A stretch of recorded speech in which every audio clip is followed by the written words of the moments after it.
Hello दोस्तों, welcome to Utkarsh coaching centre Haraiya Azamgarh. आज आप लोगों का फिर से स्वागत है हमारे यूट्यूब के लेटेस्ट चैनल में। आज मैं आप लोगों के लिए लेकर आ गया हूँ वीडियो, एक नया जो छठा लेक्चर नंबर 6 हमारा वीडियो सेशन रहा है, 6 नंबर का है। तो इसमें हम बात करेंगे आपको कंप्यूटर मेमोरी के बारे में, बताएंगे सारी मेमोरीज कंप्यूटर की कैसे होती हैं, कितनी होती हैं, कैसे फंक्शन एग्जीक्यूट करती हैं, सारी चीज़ें।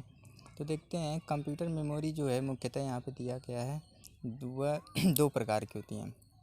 एक तरीके से जान लेते हैं इसका मतलब क्या है। इसका कंप्यूटर मेमोरी जो होती है वह कंप्यूटर का वह भाग होता है जिसमें डाटा और प्रोग्राम को स्टोर किया जाता है।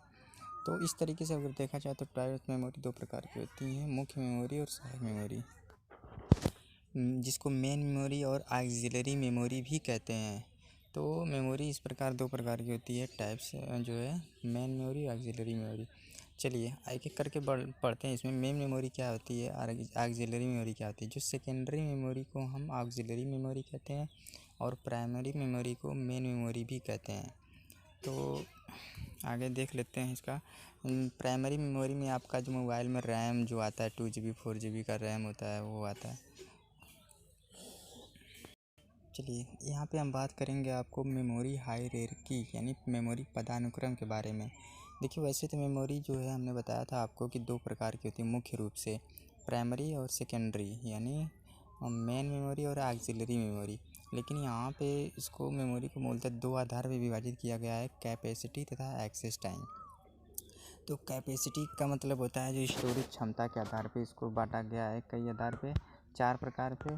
और एक्सेस टाइम का मतलब ये होता है कि जो सीपीयू किसी प्रोग्राम को एग्जीक्यूट करना होता है, किसी डाटा को जो है रन करना होता है, तो उस डाटा को पहले वो प्रोसेस करने के लिए पहले रजिस्टर में जाता है, रजिस्टर से फिर कैशे मेमोरी में जाता है। वहाँ पे रजिस्टर में अगर मेमोरी नहीं मिलती है, डाटा नहीं रहता है, तो कैशे मेमोरी में जाता है। फिर उसके बाद वहाँ पे भी डाटा नहीं रहती, मेन मेमोरी में जाता है, फिर सेकेंडरी मेमोरी में एग्जीक्यूट करता है, प्रोसेस करता है, एक्सेस करता है।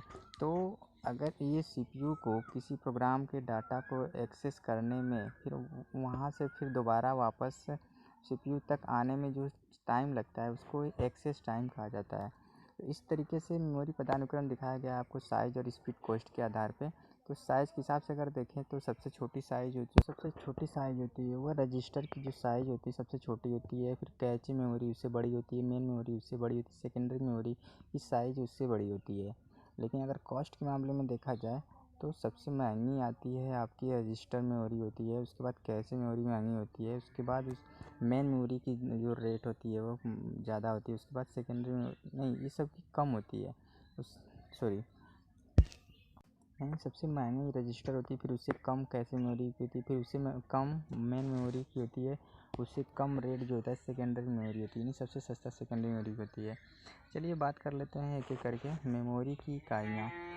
अच्छा, थोड़ा सा मैं इसके बारे में और डिटेल थोड़ा डिस्कस कर लेता हूँ, आप लोगों को मालूम नहीं होगा। देखिए जो रजिस्टर होता था, मैंने बताया था कि सबसे छोटी मेमोरी होती है और ये सीपीयू में इनबिल्ट होती है शुरू से ही जब कंप्यूटर आपका बन के आता है, और बहुत ही फास्टेस्ट मेमोरी होती है। ये बहुत ही तेज़ एग्जीक्यूट करती है, ये काम डाटा को एक्सेस करती है। उसके बाद कैशे मेमोरी होती है जो मोबाइल में बफरिंग मेमोरी होती है, एक तरीके से कह सकते हो। ये 4 MB इसकी मैक्सिमम साइज़ होती है, जो कि बहुत ही महंगी होती है। तो ये कैशे मेमोरी जो बफरिंग मेमोरी के हिसाब से कह सकते हैं, इसमें डाटा हमेशा चेंज होते रहते हैं।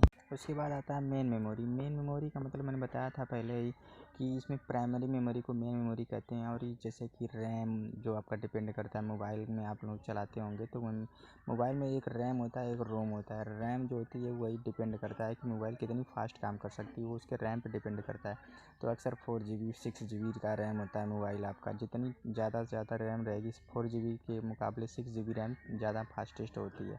फिर सेकेंडरी मेमोरी होती है। अब सेकेंडरी मेमोरी का मतलब होता है आपका पेन ड्राइव हो गया, हार्ड डिस्क हो गया, CD हो गया, DVD हो गया, यानी इसका जो साइज़ होता है बहुत बड़ा होता है और इसकी जो स्टोरेज क्षमता होती है बहुत ज़्यादा होती है। TB होती है, गीगाबाइट टेराबाइट होता है। इसको हम अलग से इसको स्टोर करके रख सकते हैं।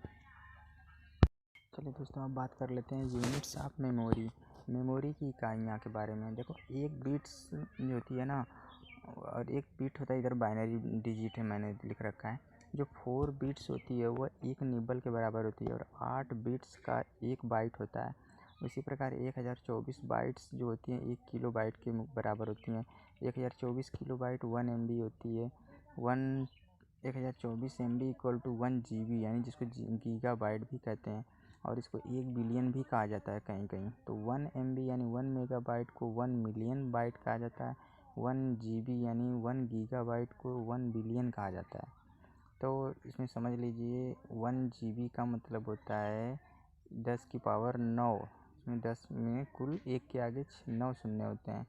और 1 MB का मतलब होता है 10⁻6 बाइट, यानी 1 के आगे 6 शून्य होता है, जिसको हम कह सकते हैं कि 10 लाख। और 10 लाख का 1 मिलियन होता है। 10 लाख को ही तो 1 मिलियन कहते हैं। और यहाँ पे हो जाएगा 10 करोड़, है ना। 1 अरब, सॉरी 1 अरब को हम कहते हैं 1 बिलियन। तो चलिए आगे बढ़ लेते हैं दोस्तों। उसके बाद है 1024 टेराबाइट, जो 1024 गीगाबाइट बराबर होता है 1 TB यानी टेराबाइट। 1024 टेराबाइट यानी TB इक्वल टू 1 PB यानी petabyte. 1024 petabyte equal to 1024 petabyte equal to 1 exabyte यानी EB जिसको कहा जाता है। 1024 एक्साबाइट इक्वल टू होता है 1 ZB यानी जेटाबाइट। और 1024 जेटाबाइट इक्वल टू होता है 1 YB यानी योटाबाइट। और 1024 योटाबाइट इक्वल टू होता है 1 ब्रांटीबाइट। 1024 ब्रांटोबाइट होता है 1 जियोबाइट होता है, जियोबाइट। तो इस तरीके से आपने देखा कि सबसे छोटी जो इकाई होती है वो होता है बिट्स, और सबसे यानी जिसको न्यूबल कहते हैं, और सबसे बड़ी इकाई जो होती है बिट्स की वह जियोबाइट होती है। चलिए आगे बात करते हैं, थोड़ा सा रैम के बारे में पढ़ते हैं। देखिए इसका फुल फॉर्म अक्सर पूछता है, रैंडम एक्सेस मेमोरी जिसका होता है, और इसको वोलेटाइल मेमोरी भी कहते हैं।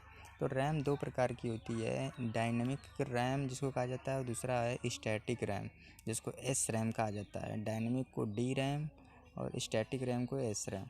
तो चलिए दोस्तों, इसमें भी देखो कुछ सब टाइप्स हैं। यानी डायनेमिक रैम जो है वो भी 3 प्रकार की होती है, S D RAM, R D RAM, D D RAM. तो एस डी रैम का मतलब होता है synchronous dynamic RAM. R D RAM का मतलब होता है रैम्बस dynamic RAM. D D RAM का मतलब होता है डबल डाटा डायनेमिक रैम।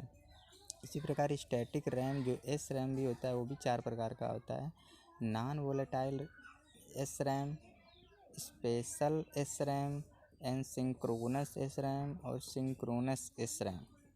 तो देखिए अब इसमें थोड़ा सा जान लेते हैं। डायनेमिक रैम का मतलब ये होता है कि इसमें जो प्रोग्राम होता है ना वह परिवर्तनशील होता है, यानी चेंजेबल होता है। कोई एक कुछ निश्चित टाइम के बाद यह ऑटोमेटिक चेंज होता रहता है, इसलिए इसको डायनेमिक रैम कहा जाता है। और स्टैटिक रैम का मतलब होता है कि इसमें जो भी प्रोग्राम स्टोर होता है वह एक निश्चित समय के बाद क्या होता है, कुछ समय तक, यानी जब तक पावर सप्लाई ऑन रहता है तब तक तो इसमें वह फिक्स रहता है, स्टैटिक रहता है। लेकिन जैसे ही पावर सप्लाई ख़त्म होता है वैसे ही प्रोग्राम डाटा स्टोर नहीं होता रह जाता है, यानी ख़त्म हो जाता है, इसलिए इसको स्टैटिक रैम भी कहा जाता है। इसी प्रकार हमारा रोम होता है जिसको रीड ओनली मेमोरी कहते हैं, ये जिसको वोलाटाइल मेमोरी के नाम से भी जाना जाता है। तो रैम होता है, हमने बताया था कि नॉन वोलाटाइल मेमोरी, और रोम होता है वोलाटाइल मेमोरी। देखिए अब रैम के भी कुछ प्रकार हैं, जैसे 3 प्रकार का रैम होता है, programmable read only memory, erasable programmable read only memory second है, और थर्ड है electronically erasable programmable read only memory, यानी प्रोम, ई प्रोम, डबल स्क्वायर, ई का स्क्वायर प्रोम। इस तरीके से आप याद कर सकते हैं, प्रोम, ई प्रोम, डबल ई प्रोम। तो ये कुछ बेसिक जानकारी रही है जो मैंने आपको प्रोवाइड किया। और देखो इसमें क्या है, ये प्रोग्रामेबल, ये प्रोग्रामेबल होती प्रोग्राम, इसमें जो यूज़र होता है ना वह इस रोम में प्रोग्राम को जब चाहे तब वह कर सकता है, स्टोर कर सकता है। यह बिल्डर के द्वारा नहीं बनाया जाता है, इसको इम्पटी, यानी जब डिज़ाइनर जो कंप्यूटर का मैन्युफैक्चरर होता है, बिल्डर होता है, इसको शुरू में क्या इम्पटी रोम को दे देता है। उसके बाद ये यूज़र इसको जब चाहे तब प्रोग्रामेबल कर सकता है। उसी प्रकार इरेजेबल प्रोग्रामेबल होता है, इसको दोबारा से भी वह मिटा के दोबारा से भी प्रोग्राम डाल सकता है। फिर वैसे ही electronically erasable programmable read only memory होती है, यानी ये ऑटोमेटिक होती है, जो डबल ई प्रोम होता है ऑटोमेटिक। इसमें प्रोग्रामेबल कुछ समय बाद वो क्या होते हैं, इरेज होते हैं, फिर हम बार बार इसको इरेज करके प्रोग्रामेबल कर सकते हैं। चलिए, तो यहाँ पे अब जान लेते हैं थोड़ा सा। तो हमने कुछ क्वेश्चंस दिए थे आपके पिछले वाले सेशन में, जो लेक्चर नंबर 5 था। तो इसमें कुछ क्वेश्चन मैंने दिया था जिसका आंसर आप लोगों को कमेंट बॉक्स में देना था। तो जो बच्चे दे चुके हैं उनको कोई बात नहीं, बाकी जिनको नहीं आता उसको मैं देखो एक बार फिर से बता दे रहा हूँ उसका आंसर। तो निम्न में से कौन सा पॉइंटिंग डिवाइस नहीं है? तो इसका option C number right answer होगा। कीबोर्ड जो है आपका पॉइंटिंग डिवाइस नहीं है। बाकी mouse, track ball, light pen, ये सब क्या है? पॉइंटिंग डिवाइस है।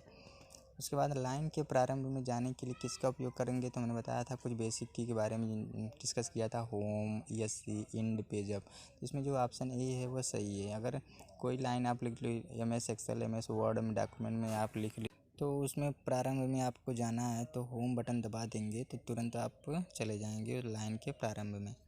उसके बाद निम्न में कौन सा इम्पैक्ट प्रिंटर नहीं है? तो इसमें जो ऑप्शन है, मैंने प्रिंटर के बारे में बताया था कुछ प्रकार के प्रिंटर, नॉन प्रिंटर। तो इसमें जो थर्मल प्रिंटर है वो है, इम्पैक्ट प्रिंटर नहीं है। में कौन सी प्रिंटर की स्पीड नहीं है? तो CPM, LPM, PPM, PFPS। तो मैंने देखो लास्ट ऑप्शन डी वाला सही होगा, क्योंकि मैंने बताया था बाकी 3 करेक्ट। CPM का मतलब करेक्टर पर मिनट, लाइन पर मिनट और पॉइंट पर मिनट, है ना। तो ये सब क्या थे? आपके प्रिंटर की स्पीड मापने की यूनिट होती थी। लेकिन ये लास्ट वाला नहीं है ना, PPS नहीं। उसी प्रकार नेक्स्ट, एक सामान्य कीबोर्ड में कितनी की होती हैं? तो 104 होती हैं। मैंने बताया भी था कल, कहीं 108 भी होती हैं। तो जो लेटेस्ट कीबोर्ड आजकल आ रहे हैं, लेकिन पहले नॉर्मली और जनरली आपको 104 मारना है, अगर 108 नहीं रहेगा तो ऑप्शन में। निम्न में कौन सा आउटपुट डिवाइस नहीं है? तो स्कैनर आउटपुट डिवाइस नहीं है दोस्तों, आपको मालूम होगा ये इनपुट डिवाइस है।